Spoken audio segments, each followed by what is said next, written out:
Hello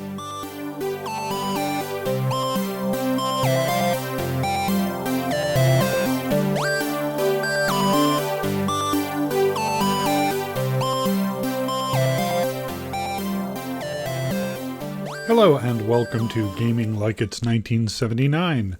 Today we're going to do another Let's Play. We're going to be playing the classic SSI game, 50 Mission Crush.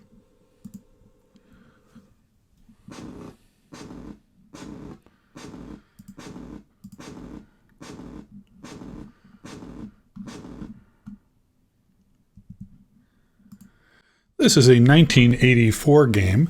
As you can see, it's a bit dodgy on emulation.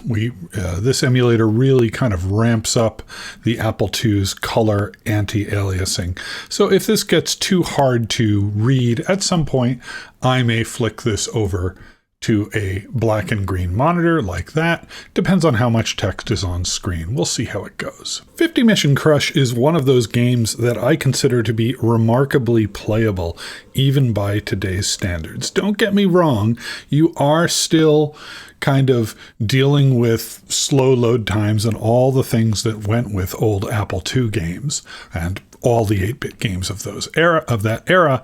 But the game itself, if someone were to update it, I think it would make a lot of sense. So we'll say no for more than one player. We need now to put our save game disk that we just initialized back in the drive, which we do. Press any key. Is this my first mission? That is hard to read, isn't it? YN. Well, I'm going to say Y, since it's my first mission. All right, so now comes the fun part. You get to name all of your characters. So we'll go with my name for that. Well, of course, the bombardier has to be Yossarian. Navigator can be Orr. Co-pilot can be McWatt. And yeah, I do completely name these people after people in Catch-22, except when I can't remember the name. Oh, who else? Who else? I don't know who the starboard gunner was. Let's see. We'll call him Major. No, we'll just say Major. Tail gunner has to be Snowden. All right, so now we've got our soon-to-probably-be-dead crew all assigned to positions on their bomber. All right, so 50 Mission Crush is a game that simulates bombing runs over Europe in World War II. So one of the humps you have to get over with games like this is that a lot of the instructions simply aren't there in the game. The computers themselves had 64K of RAM, if you were lucky, more likely 48K or less. So there was not a lot of space that could be spent on help text. So in 50 Mission Crush, you could see that our first mission is coming up. We are supposed to fly to Saint Omer and bomb it from an altitude of 30,000. I think this is feet, not meters. So, but where is Saint Omer? I mean, I know obviously it's somewhere in France. Well, the manual has a map. So let's look at that map. We are going to be taking off from Thurley Airport, Air Force Base in England. Excuse me if I didn't pronounce that right. And we could see that Saint Omer is just to the southeast of Thurley, right on the coastline, which is nice. It's the first mission. They're giving us an easy one. We're not going to have to fly over all of these guns. And you could see that the manual also tells us what's the absolute minimum fuel needed for a round trip at 5,000 feet, assuming we drop on the target. And we have Saint Omer, minimum fuel is 410. I don't know what the maximum fuel I can carry is, and this doesn't say. Let's see if the manual says. I'm going to look this up. Aha, so looking at the manual, it does indicate that our plane holds 2,520 gallons of fuel at 100%. So we only need 400, but I don't want to cut it too close. So the less fuel we hold, I believe we could actually hold a heavier bombing load.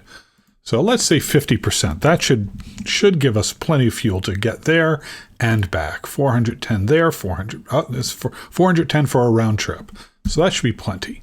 Are we going to overload? Well, Yossarian is the bombardier, and he does not believe in trying to overachieve. So we're going to say no. Look at that. That is a fabulous Apple II animation. All right, so to move, we use the the directions of the compass rose, with 1 being north, 5 being south, and then they number counterclockwise by 45 degrees. So we want to move to the southeast to get to Saint Omer, so that is 4. So I'm going to hit the number 4. We get a little status display here. We're over England right now. No one's going to attack us here. So we have a few options, and this is at this point hard to read, so I am going to flip it into black and green mode, which, by the way, was how I played the game in 1984, because I certainly could not afford a color monitor. You can see we can control our altitude. I believe S is to drop the bombs. There's no priming needed. You can abort the mission. I think that will just drop the bombs wherever you are. And M will bring them the map. So we need to be at 30,000 feet. And this is going to be a short trip. So I'm going to go ahead and start climbing, even though normally you might want to stay low to avoid enemy radar. So we're going to hit U to go up. We are now at 10,000 feet. And then I believe that's the one move you can do. So we hit M to get back to the map. Ooh, that's what it looks like in black and green. I can't believe I played like this. It's much better that way, isn't it? Well, I can't even make heads or tails of that. Well, let's play one turn like this. We'll keep flipping back and forth. I hit 4 again. All right, so the screen is white here. I believe that means that we are in the clouds.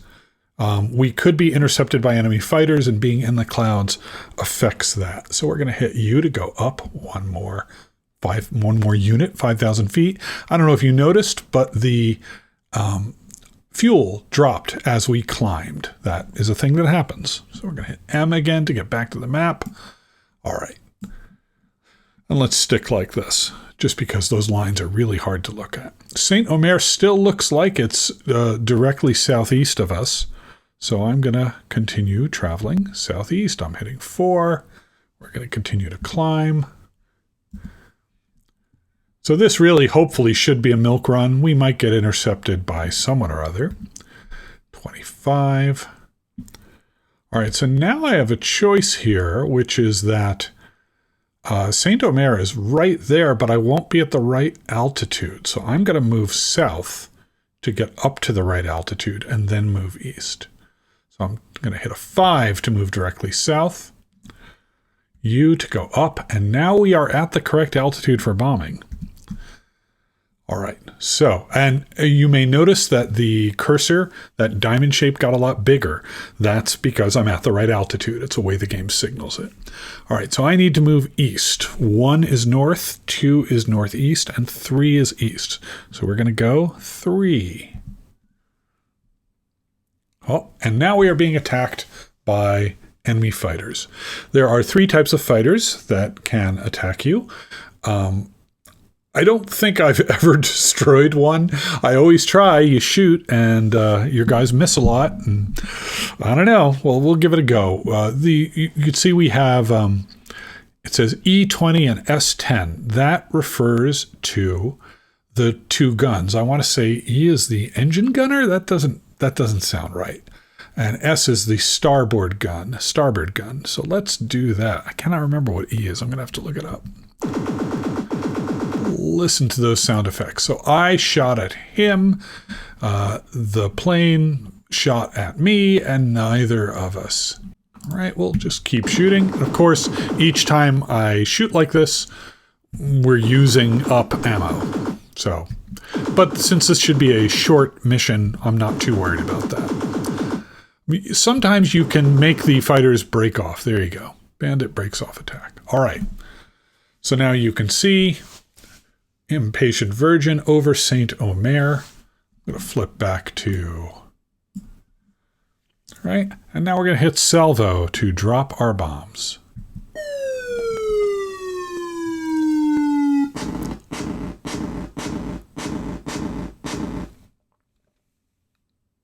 And that's it. We just dropped our bombs. Now, fortunately, we seem to be in fog. That's one of the things that actually saved us. So normally, if you're over a city, especially if you're lower, there will be flak. But there is no flak in St. Omer. So we're going to go back to the map. Flip back to color. And we're going to start heading back to Thurley. So we're going to go northwest, which is the 8 key. And we'll also start descending to save fuel. We'll just do that a few more times.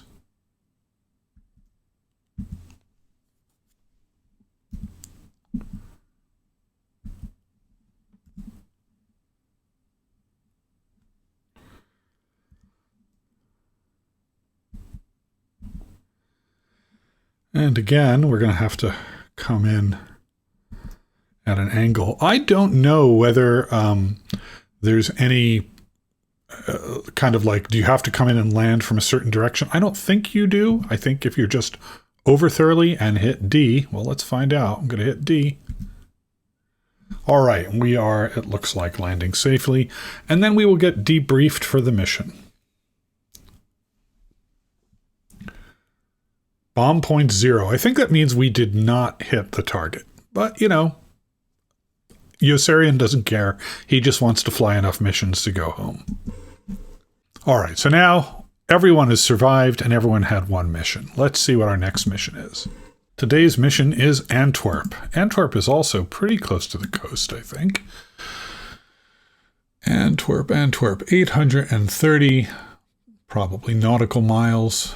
Now, it is actually behind this line of flak near Rotterdam, so this could be a little more challenging.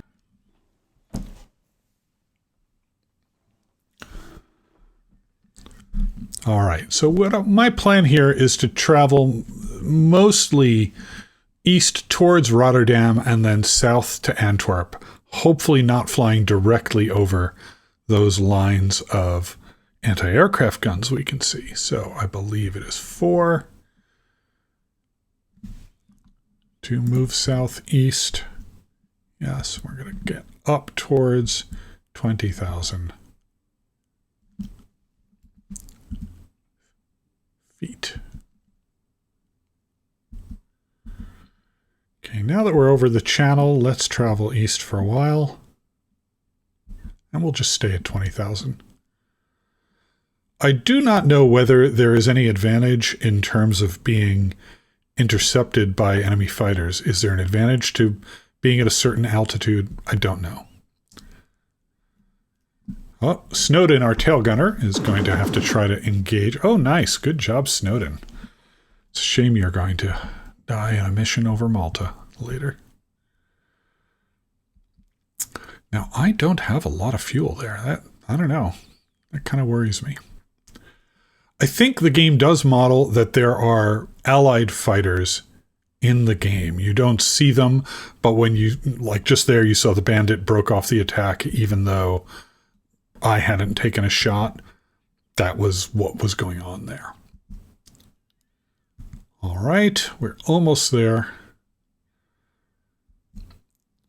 We're going to go directly south, and I believe that's Antwerp.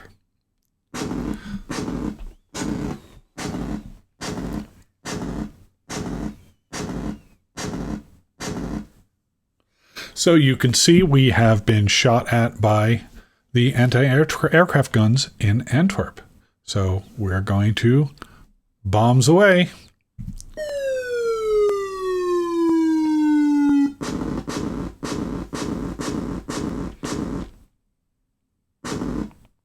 And we get shot at again after dropping our bombs.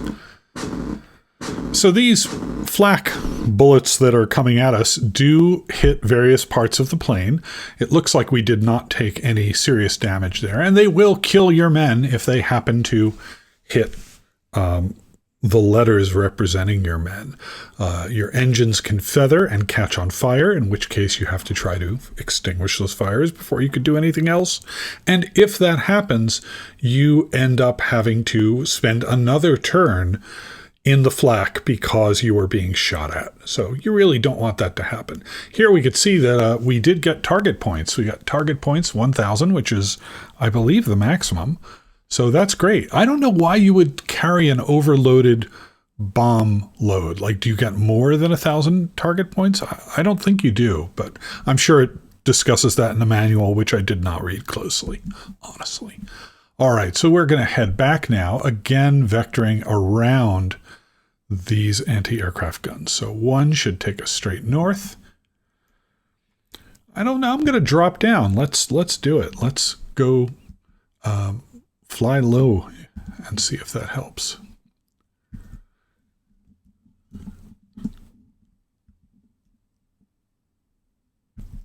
All right, that's as low as we can go, 5,000 feet. And I believe as we get closer and closer to England, the chance of being intercepted gets less and less. I'm not sure what this row of numbers on the bottom of the screen means. I'm going to look it up right now. Let's see. I see. So these 7 numbers on the bottom, 0001, 000, are actually telling you the weather. So from the leftmost, it's every 5,000 feet. So this tells us that there is fog at 20,000 feet. I never knew this. This is blowing my mind because I didn't have the manual in 1984 because, of course, I had pirated the game. Fighters will not attack you if you're in the fog or cloud banks. And so this is a way to control or to at least influence how badly you're going to be attacked.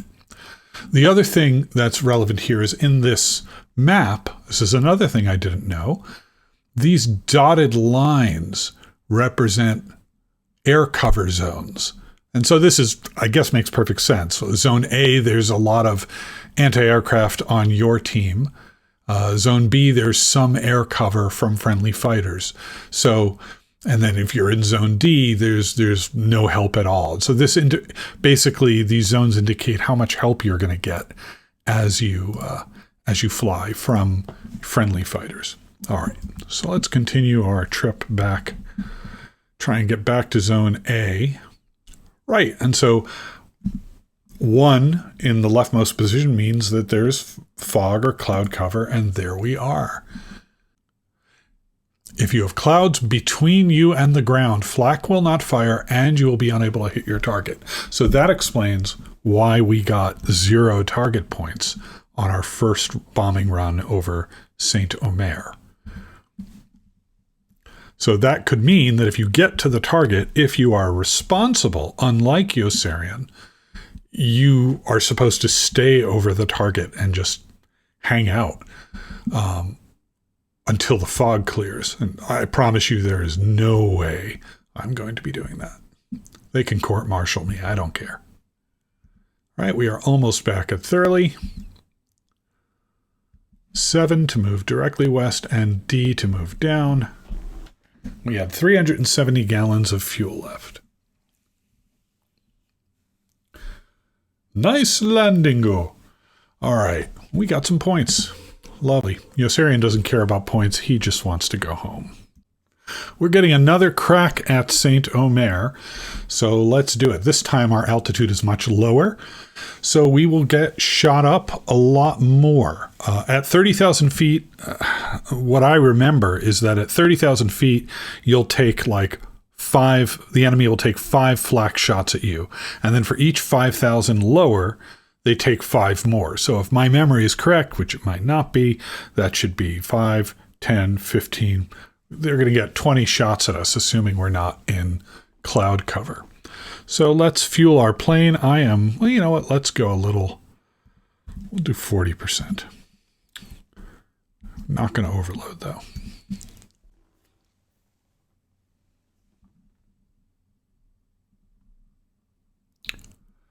All right. Oh, down to Saint-Omer we go. And I immediately screwed up because I went the wrong way. We'll claim that it was just because I wanted to climb. Okay, so now we're over Saint Omer. There are clouds between the bomber and the ground. So if I drop my bombs now, we will miss, which I don't want. So if I type 0, and this is funny because it's not actually indicated anywhere on screen, only in the manual, will you know that typing 0 will have you hold the position. All right, so we'll go map. I feel like Dora the Explorer. Map, say map. All right, 0 to hold position. We're taking fire.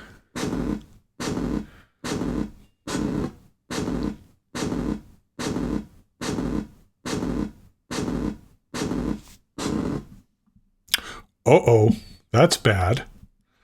Bomb release damaged. So now the question is, does that mean I can't drop the bombs at all, or does it mean I might not be able to drop the bombs? Well, let's try it. We're going to hit S for salvo.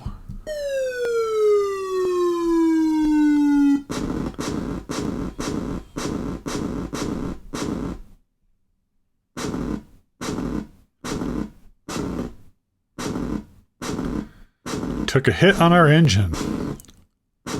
Radio is out. No! All right, so now we have to put out the engine fire right there by hitting 4. And of course, that gives them another opportunity to murder us.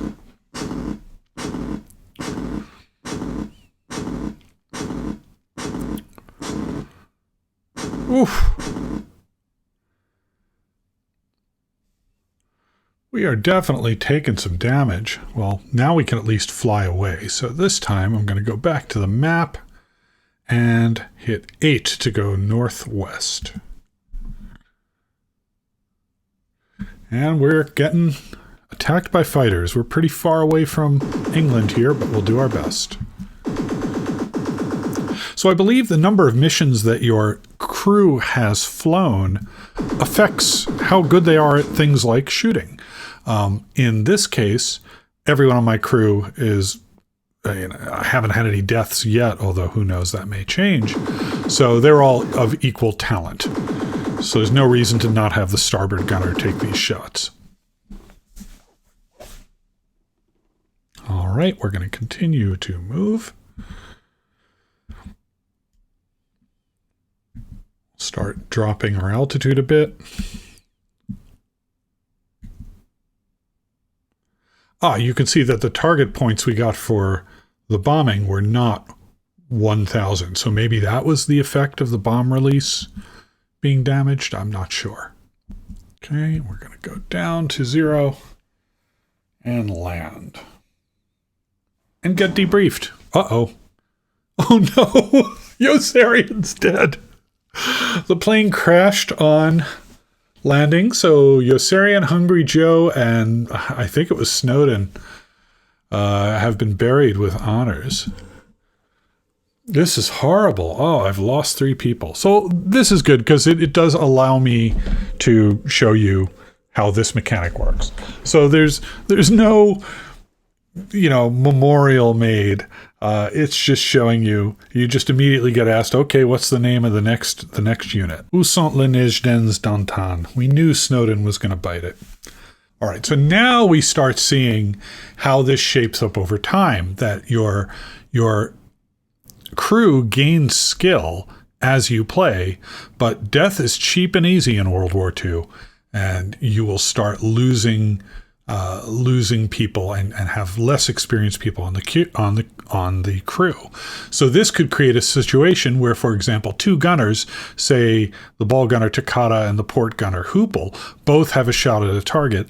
Hoople is going to do slightly better at shooting and incoming planes. How that works out numerically, I have not actually dug into. It might be interesting to see if we could look at the source code and take a look and figure that out. SSI games were copy protected, but I'm sure we could at least try to figure this out. Well, let's do one more mission before even attempting to do that.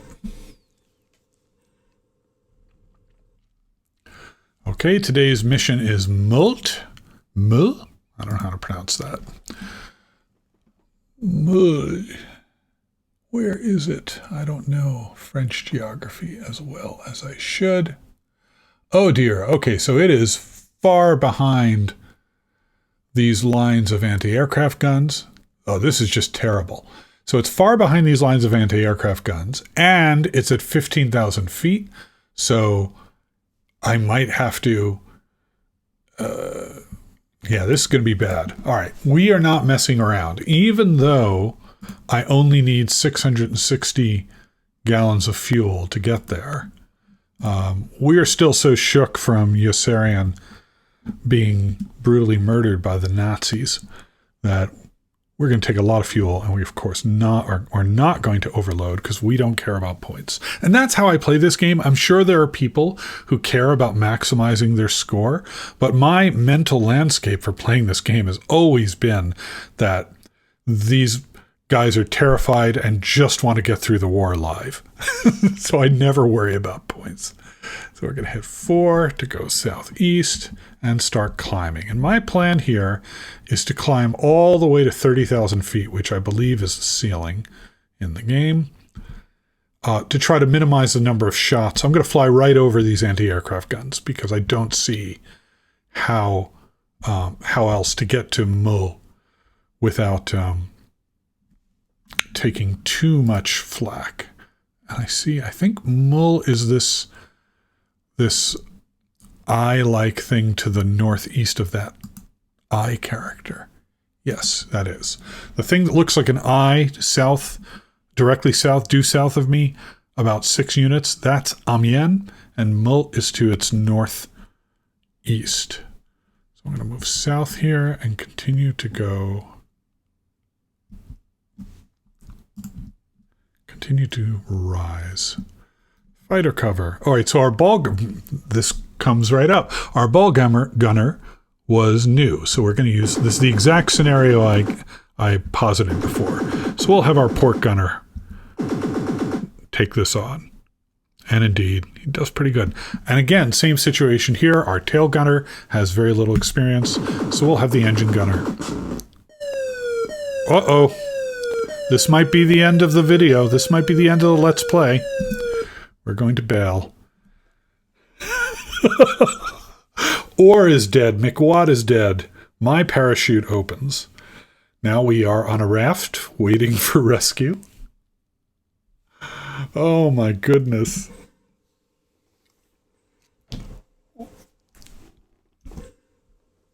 You know, I should stop here. I feel like there isn't that much more to show you, but I feel kind of committed. Like the fact that I survived bailing out, I want to see how this turns out. I cannot play this literally for 50 missions.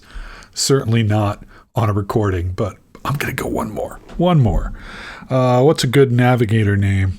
You know, you could always resort to calling people things like Or2 or whatever. We'll say this guy's navigator's name is... Oh, this is going to be too long. Too long. Yeah, I thought so.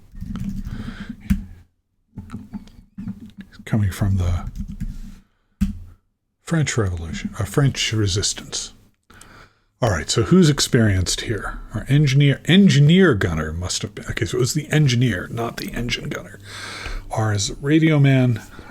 All right, what's our next mission? Abbeville. Oh, and we have a new plane. Before we were flying the Impatient Virgin, and now we are flying Joan of Arc. Abbeville at 20,000 feet. Where is Abbeville? Abbeville is just southwest of Saint-Omer on the coast. Well, it wasn't the flak guns that got us this time. Take 70%.